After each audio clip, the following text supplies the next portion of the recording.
This program is brought to you by Rogers Xfinity, connecting you to more of what you love. Visit Rogers.com for more details.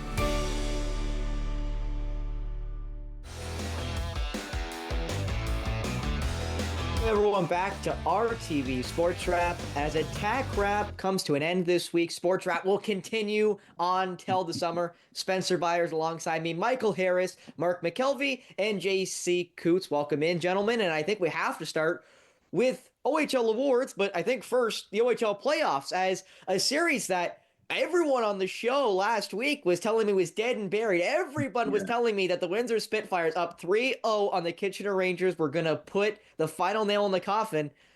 And the Kitchener Rangers have fought out of the coffin and now have a real chance of eliminating the Spitfires, have forced a Game 7, have a chance at a reverse sweep against the Spitfires down in Windsor. And Mark McKelvey, I'm going to start with you on that series because obviously it's been a complete script flip for not just the Kitchener Rangers, but Jackson Parsons has had 2 shutouts now in that series. Yeah, I mean, he's playing terrific, and he's showing why he had just a memorable season. I never doubted Jackson Parsons. I just had some doubts about the Kitchener Rangers themselves and what kind of offense they could be able to start mustering up. And let's be real, you get down into a 3-0 hole. Typically, no one has any expectations for you to come back. It doesn't happen that often. The reverse sweep is something rare and something special that happens in sports. But it is definitely a showcase of what momentum can do. I'll say this about the Kitchener Rangers. Some players have really taken their games to the next level and been able to really get things going. Most specifically to me is Jack Pridham. And there's a player who was someone who was able to take advantage of the eligibility changes earlier this year, who was on the path to the NCAA, comes to Kitchener. In the regular season, he was over a point per game. Here in the playoffs now, he's about on that pace, but it's what he's done here in the last few games against the Windsor Spitfires. 2 goals to force the Game 7, a goal and an assist prior to that. They needed those kind of guys to step up because they weren't necessarily the most high-scoring of teams among the elite in the OHL this year. The goaltending was terrific, so like I said, never doubted it. But there's certainly something to momentum, guys, and Windsor had it going for them, but they're pretty banged up. And you lose 1, you lose 2, and it's one of those things going into game number 6, even though Windsor had another chance to wrap things up, Kitchener had all the momentum on their side, and they capitalized with that 4-0 win. You mentioned Jackson Parsons' great season. He was named the best overage player of the year, the second straight Kitchener Ranger to win it because Matthew Sopp won it just last year, JC. And again, that Kitchener series continues on. If you want to talk about it, you can. But I want to move over to the other series going 7 games, the Kingston Frontenacs versus the Barrie Colts. Now, I know a lot of people on this very show, including you, JC, have been a big fan of the Kingston Frontenacs and Cedric Guindon and how good they've been. They now force a Game 7 against the Barrie Colts. And it's another interesting series in the East that will now have a chance to play themselves into a conference finals against the Oshawa Generals. Yeah, I think I said last week on the show, in both the case of Kingston and Oshawa, who were down 2-0 in their respective series, you're not really in trouble until you lose a game on home ice. Oshawa goes home. They ring off 4 straight wins. They take that series. They're back off to the East Finals once again. And the Frontenacs essentially do the same thing, sweeping at home with the 2 wins at home to stay alive in the series. Now, for them, unfortunately, Game 7 is going to be back in Barrie, so obviously that's going to be a tough one, but they did have to win to stay alive and force that Game 7. So for them, I think, again, you've got some really good coaching there in that group. You've got a lot of veterans in the dressing room as well, plus all of that talent that you acquired at the deadline with a mission of getting not just to the East Finals, but also to the OHL Final for the Kingston Frontenacs. So they've got some pretty big hopes here. They've had to work hard and claw their way back in this series. I still think, though, it might be a coin flip. I mean, you've got Barrie as well, who loaded up at the deadline, and they have really shown who they are in the playoffs. They've had some pretty dominating performances through the first 2 rounds. So this could be a coin flip game. I don't know if it's going to be as close in the Kitchener or Windsor game, but this one could be a close one. And you know what? I wouldn't be surprised, though, to be honest, if both of these Game 7s require overtime and could be talked about from years from now as being 2 of the most exciting Game 7s in OHL history. Well, Elio Protas, who won the most sportsmanlike player in the OHL just this past week, is in obviously the Kitchener-Windsor series. Nick Lardis, who won the best right winger in the OHL, is out with the Brantford Bulldogs, and his injury in that series against Oshawa is probably a big proponent of that, with a guy who had 70 goals on the year and a couple hat tricks in the playoffs as his hot streak continued. Michael Harris, now looking at those two series going to 7. Which series do you think is maybe the more interesting game, as JC kind of mentioned? Sorry, the game. Which games you talking about? Sorry, I lost track of you there for a second, Spencer. The two game sevens between Barrie and Kingston, and then Kitchener. Yeah, and no. So I look Windsor. at the Barrie and Kingston game. Sorry about that. Like, I look at a guy like Dalen Wakely, right, for Barrie. He's just proven. He comes from North Bay this year to Barrie in his overage year and wants to put on a show. And he did that in the regular season, but he's even more points per game in the playoffs. So he stepped up his game, and that's what you expect from your older players, right? You need them to step in and be those leaders and take on that leadership role when the going gets tough. And we want these 7-game series as we progress in the playoffs. They should get closer. They should be closer. And again, it shows kind of junior hockey. We see this, teams are prone to streaks just as players are. And so, we talk about the reverse sweep, things like that. And it just is a great highlight for junior hockey. And I'm just watching this Dalen Wakely play and see, again, I'll bring him up. There's that veteran leadership showing I'm here for a reason, and I want to get this done. It's pretty exciting across the board. I will say this, guys, in that Kingston-Barrie series, the question is, who does Oshawa want to face? Those two teams in that Eastern Conference final. I'm not sure who they want to face, to be honest, because I think Kingston and Barrie both are going to bring you different opponents, in the sense that I think Barrie is going to be a lot heavier of a series, but Kingston, they've got some proven winners in the guys they acquired from Saginaw at the deadline, plus a lot of high-end skill. It's an interesting question of which one they would prefer. I'm not sure. This is one of those situations going into this game number 7 where I think they're just waiting to see who you're getting. I don't think they have a preference one way or another, and that's a good sign for what should be a good Eastern Conference final. Well, in those series going 7, whoever's, waiting for them, right? You want teams, this is the same in any level of sport, in every sport. You want your opponent to get through a really tough series where they possibly get beat up and are a bit worn out, and you're sitting there waiting for them. So, as you said, Oshawa's in a good spot waiting on whoever they get. Well, you got to include London in that, currently 8-0 in the playoffs after sweeping Owen Sound and then sweeping the Erie Otters in their second round series. So, Michael, I'll start with you. Who do you think win the game 7s? Who meets Oshawa in the East final and London in the West final? I like the home teams. It's maybe an easy cop-out, but I like Barrie and I like Windsor in these games. They earned the home game, and this is why you do that. And you want, like I said, you want that home ice advantage. Just side note, I was in Kitchener on Sunday night, tried to get tickets to that game. Last minute thing, of course, we couldn't get any. Down there with my son's volleyball team, but I like the home teams. I like Barrie and Windsor to get through just on that little bit of an edge that they have by earning that home ice advantage. What about you, Mark? Who do you like to meet London and Oshawa in the finals? Well, I think the home team winning in that Eastern Conference series, that streak's going to end. I think Kingston wins game number 7 on the road. And I think it's another road team, the Kitchener Rangers. Momentum's on their side. Windsor's reeling. They've been pretty banged up. They didn't have their full roster available. I'm not trying to make excuses here, but it would have been a much different series. I don't think Kitchener would have even been in this one if Windsor had everybody available. AJ Spelcy's supposed to come back for Windsor, but is he 100%? Probably not. Give me Kitchener and give me Kingston. The 2 Ks are going to move on. Well, Michael took the 2 home teams. Mark took the 2 road teams. Yeah. So, JC, you're the difference maker here. Who's going to the West Conference Finals? Who's going to the East Conference Finals? I'm going to take one home team and one road team. And we're going to finally have a split. I'm going to split it up and go with Barrie making it. I think Barrie probably will use that home ice advantage and be able to get past Kingston. That's going to be a close game. And just having even something as simple as that last line change is probably going to make a big difference in that game. As for the other series between Kitchener and Windsor, like Mark said, I mean, you're getting back some help with Spellacy, but you don't know what his condition is. He's probably coming back a little bit early because, I mean, when you get into a Game 7 situation, you're going to call all hands on deck. Anybody that can walk or even limp, you want him back in the lineup. The big thing for me has been Jackson Parsons. Like, 2 shutouts here down to get them back in this position where they actually force a Game 7. I think it's only happened once or twice in OHL history where a team has come back from being down 3-0 and been able to win in 7 games. I think this is going to be a Kitchener team for the history books.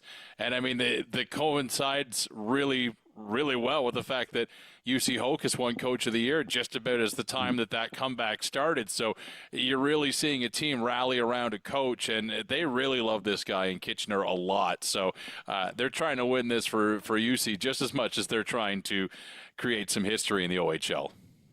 Well, I'm also going to back the Kitchener Rangers, just as you guys kind of touched on. The injuries for Windsor have been killer for them in that series, and I just don't necessarily see that being a massive improvement, as they're still going to be missing guys. Even if they get Spellacy back in the lineup, they're still going to be missing some very big proponents to that team. But I'll be honest, also in both series, I think goaltending is kind of the factor for all teams involved. I think if the better goalie wins, that's Parsons or Costanzo in the East, and then whoever Barrie goes with it, I believe it'll be probably Hrebeck, because he played from the second period on to overtime in their last game, and then Charlie Schenkel, for Kingston. So the better goalie in those 2 games in Game 7 are going to be the winners. And I know that's kind of easy to say, but I just necessarily think that that's going to be the difference maker for the winning teams in those Game 7s to then meet London and Oshawa, who may be destined to fight again for the OHL crown as they did last year. Now, guys, before we move off of the OHL, we got to talk about the Ems Award winner, the Rookie of the Year, Pierce Bowie.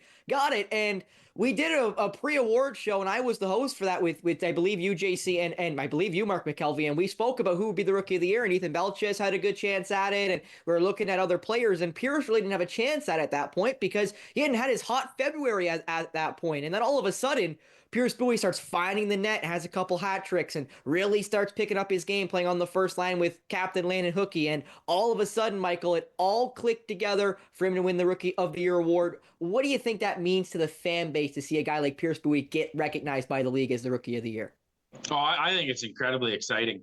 Fan bases need somebody to sort of wrap their fandom around, right? And it looked early in the season, like at Christmas, like you said, you would have handed this award to Ethan Belches, and rightfully so. I mean, he did have a decent season. There's no doubt about that. But when, and then Owen Sound starts to make these trades, right, giving up Sam McHugh, and then Connor Smith comes back and they trade him. And, you start to think, okay, we're just punting on this season, is what I thought. And then all of a sudden you put Hookie with Pierce Bowie and Tristan DeLille, and the fireworks begin.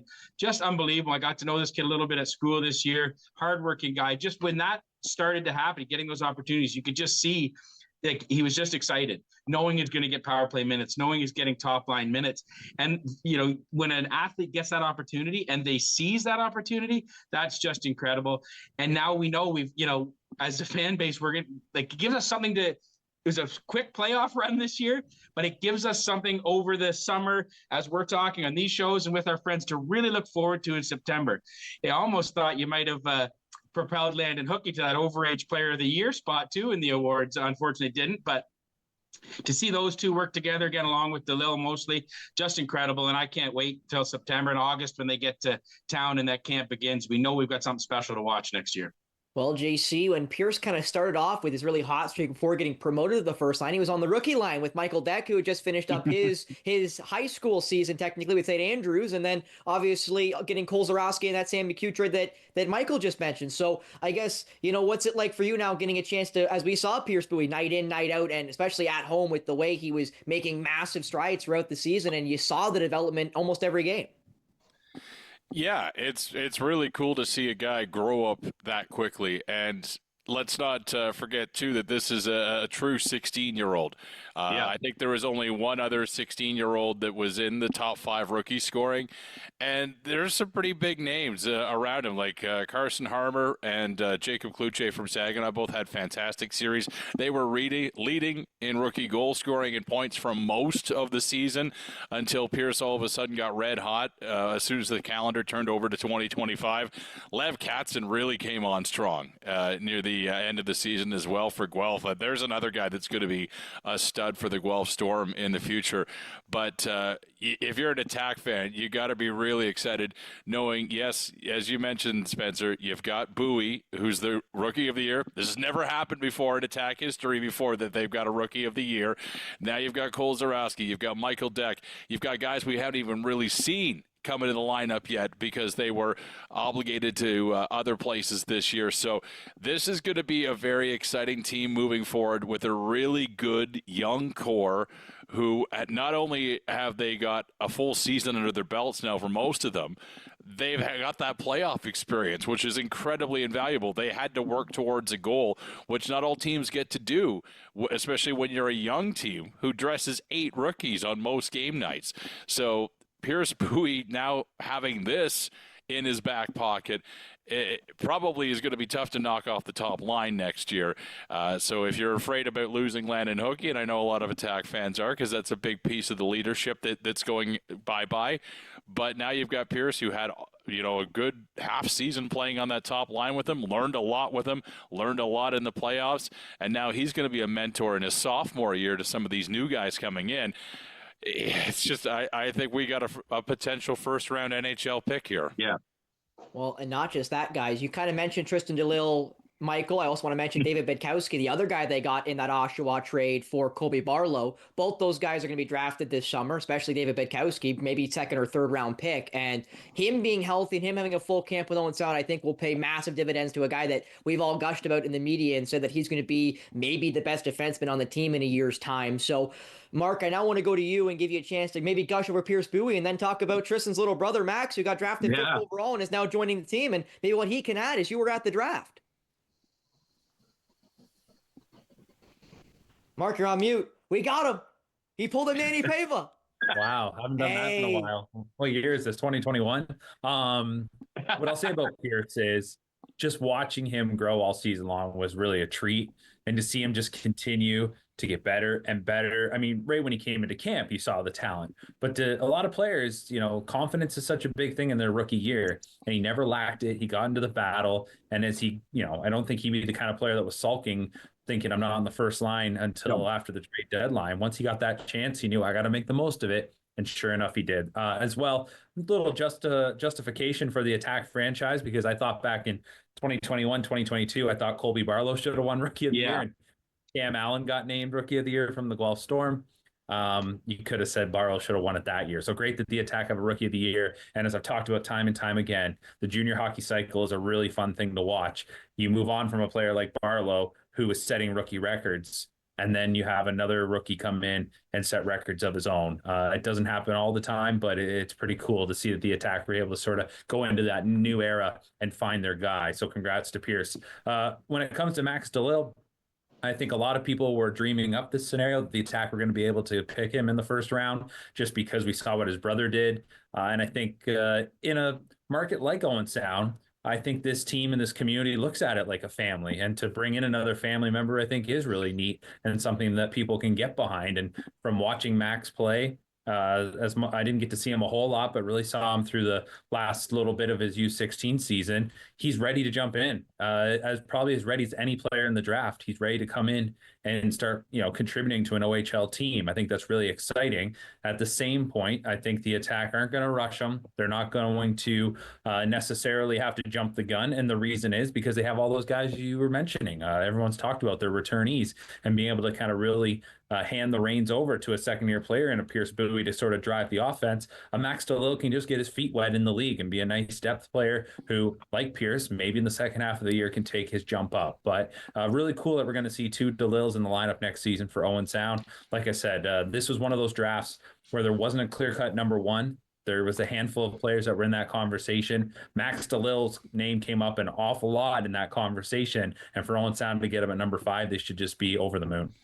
Well, Mark, I'll have to say it's good luck because you're going to give me the guy mixing up Max and Tristan DeLille. Hopefully their numbers are not very similar, or we're all going to be in trouble trying to announce those names quickly and get them out. And hopefully they don't play on the same line, because that would be even more catastrophe. We'd have to make sure we had the M and the T on the jerseys. But we'll move. I'll say this though, Spencer, the size, you'll notice something about it. If you see them in their hockey gear, you might ask who.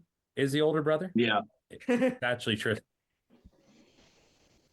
Well, we now will move into the NHL playoffs, guys, as they have now begun. And I do want to start with the Leafs and the Senators because we now have both fan bases represented, with JC representing his Senators. So I'll start with you, JC, down 1-0 right now to the Maple Leafs. What was your feelings after game one and kind of looking at that series? Well, I think you definitely saw a team in the Ottawa Senators that clearly doesn't have any playoff experience. The Leafs, who have made it, not really past the first round, but have made it to the playoffs the last few years, leaned on their experience a little bit. They had a very loud building in Toronto. I mean, it was a crazy atmosphere. I'll give full credit to Hockey Night in Canada. They got the night going with Motley Crue opening it up and showing the old Battle of Ontario footage mixed in with the new rivalry between these two teams. It was a really cool game from the nostalgia perspective. On the ice, though, I thought Ottawa took way too many penalties. They really showed they were undisciplined, and I'll give Toronto full credit in not taking the bait on a lot of it. You could really see that stuff that worked in the regular season for the Ottawa Senators, when I think they won all the games against the Leafs, wasn't going to work here. It wasn't going to work in the playoffs. So a lot of adjustments are going to be needed heading into game two as we record this tonight.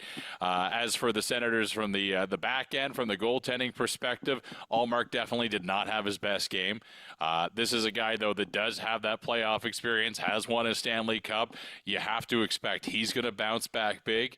But honestly, I'll say this, and once this episode airs, it's going to prove whether or not I'm right in this. But if you go down 2-0 to Toronto, I think you're in trouble in this series, because they do have that playoff experience, and the grit and trying to draw them into things isn't necessarily going to work for you. If you can't stay out of the box, that power play's been hot. So if you're down 2-0, even heading back to Ottawa, I think you're in trouble. So they have to hope for a split on the road here. Ottawa's got some big adjustments to make.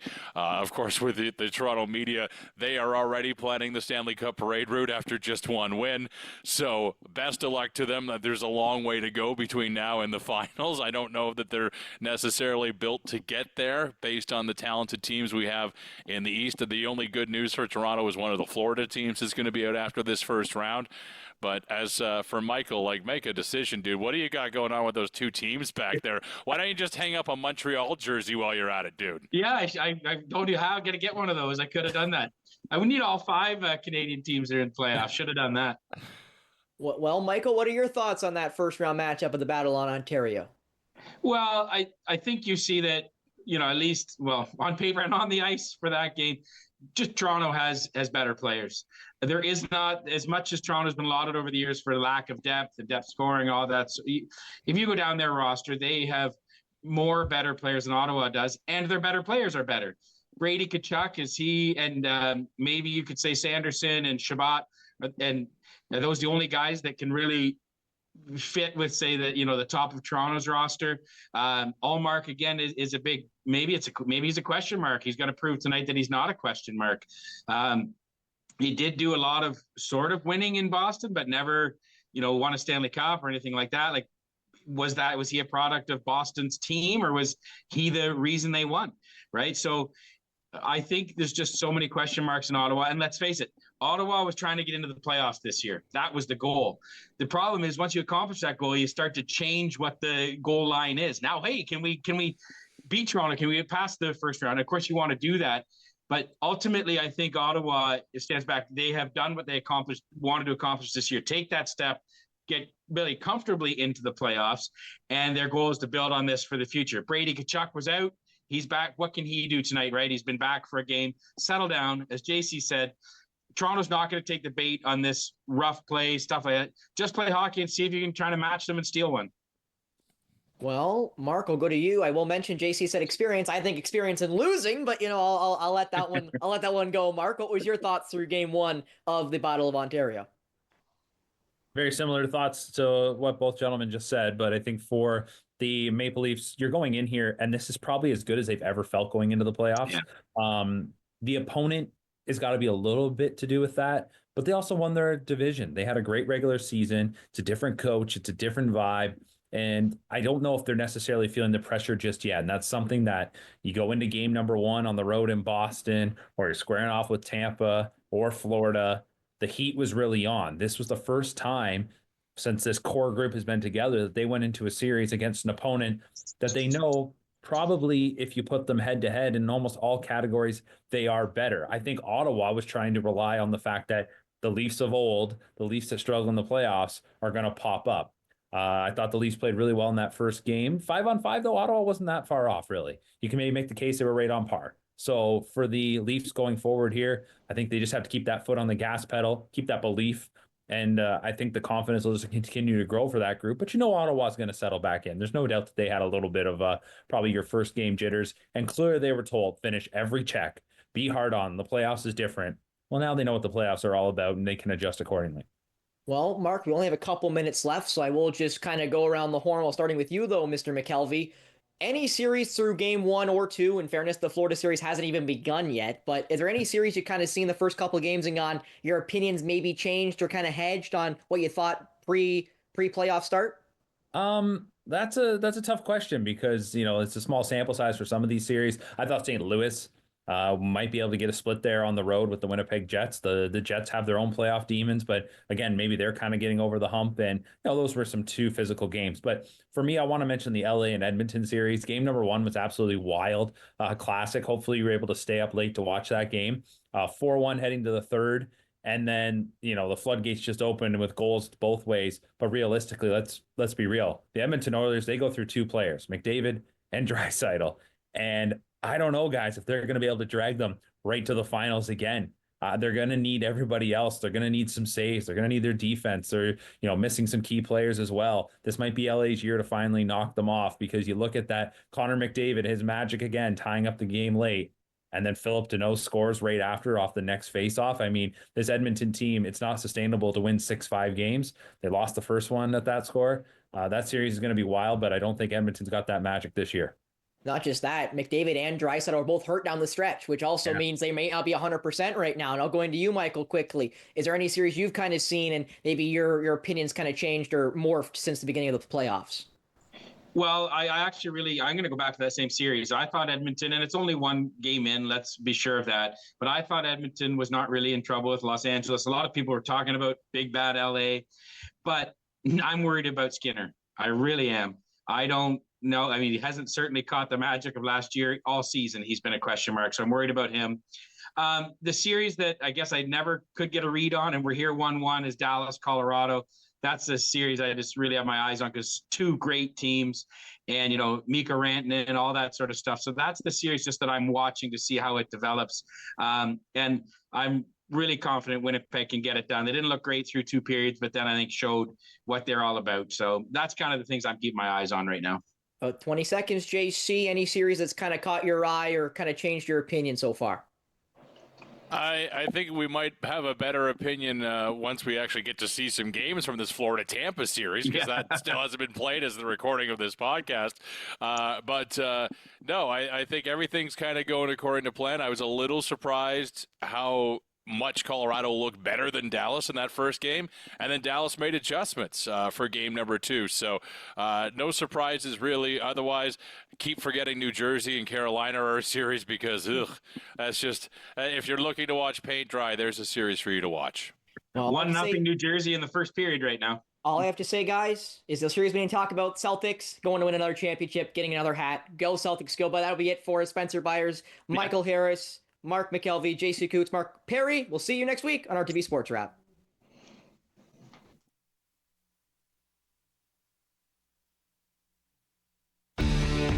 Connect with us by visiting our website or email us at comments@rogerstv.com.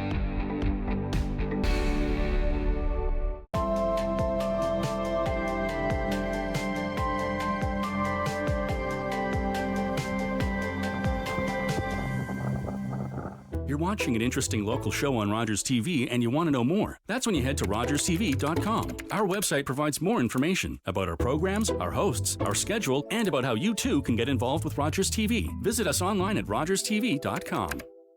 Looking for the best way to get the Major League Baseball games you want to watch? Rogers Super Sports Pack has you covered. With MLB Extra Innings, you'll have a premium ticket to out-of-market regular season games with all games available in HD. Don't miss the action from the games you want from both the American and National Leagues. MLB Extra Innings, part of the Super Sports